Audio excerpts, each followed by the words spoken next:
This is The Space Shot, episode 358 for May 7th, 2018, the first flight of Endeavour. I'm John Molnix. The Space Shuttle Endeavour lifted off for the first time on May 7th, 1992, on the STS-49 mission. Endeavour was the last of the shuttles to be built and was created after the loss of Challenger.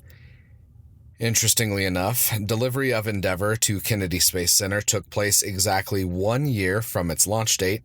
On May 7, 1991, Endeavour arrived at Kennedy Space Center atop of one of the shuttle carrier aircraft. For those of you that are new to the podcast, I want to give a quick refresher on some of the history of the shuttle program. The shuttles were just one part of the original vision for what was called the Space Transportation System. During the Nixon administration, the Space Transportation System was envisioned as a fleet of different space vehicles that were designed to take humans everywhere in the solar system. The primary parts of the Space Transportation System were a space station that could be designed to carry up to 100 people, a shuttle similar to the Space Shuttle for both cargo and crew missions to low Earth orbit, a space tug that was chemically fueled, which would allow for movement between Earth orbits and to lunar orbit, and finally a nuclear-powered vehicle that would use the Nerva engine to take astronauts and supplies everywhere from Earth to the Moon and to other planets. The only part of the Space Transportation System to survive the political and budgetary pressures during the years after Apollo was the shuttle component, hence the STS notation for all of the shuttle flights. Since Endeavour was the final shuttle to be built, its internal structure differed significantly from Columbia, which was the first space-worthy shuttle to roll off the assembly line. These improvements included a drag chute, improved environmental systems for extended missions, updated avionics, and improved auxiliary power units. Endeavour is named after the ship that the famous British explorer James Cook commanded in the 18th century, and because of that, it shares the British spelling of Endeavour. The Apollo 15 command module was also named Endeavour, which was also in honor of the British explorer as well. NASA's website for Endeavour notes that, quote, Cook's voyage on the Endeavour also established the usefulness of sending scientists on voyages of exploration. While sailing with Cook, naturalist Joseph Banks and Carl Solander collected many new families and species of plants and encountered numerous new species of animals. The scientific usefulness of spaceflight was demonstrated during the shuttle missions, with experiments flying in the middeck of the shuttle and in space labs.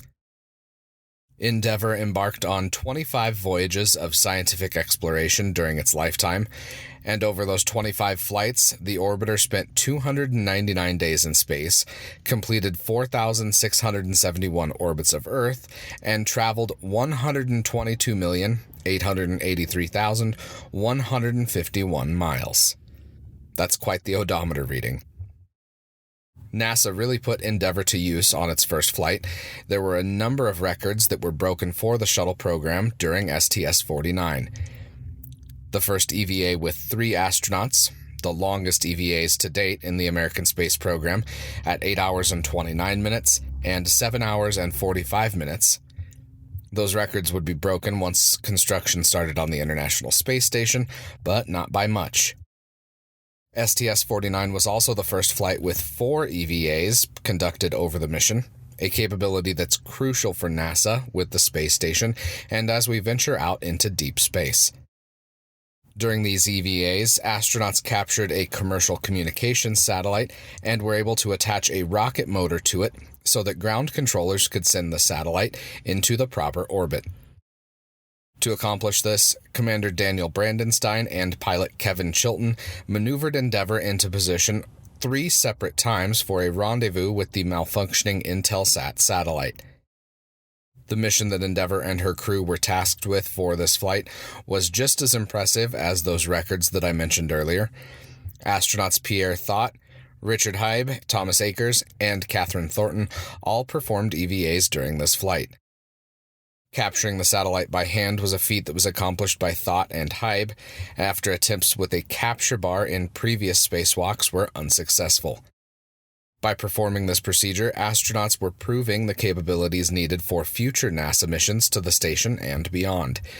After a successful flight, Endeavour touched down at Edwards Air Force Base on May 16th, where it deployed a drag chute for the first time.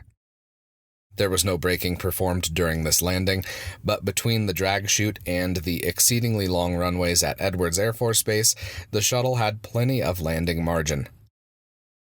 Endeavour made the return trip to Florida at the end of May, where it was processed so it could fly again on STS-47.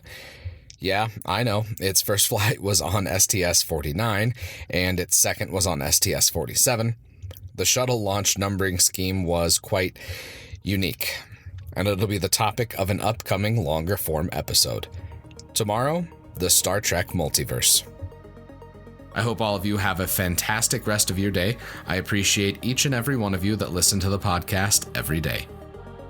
I'd be incredibly grateful if you could share the podcast with your friends and family. Tag one of them and let them know about your favorite episode.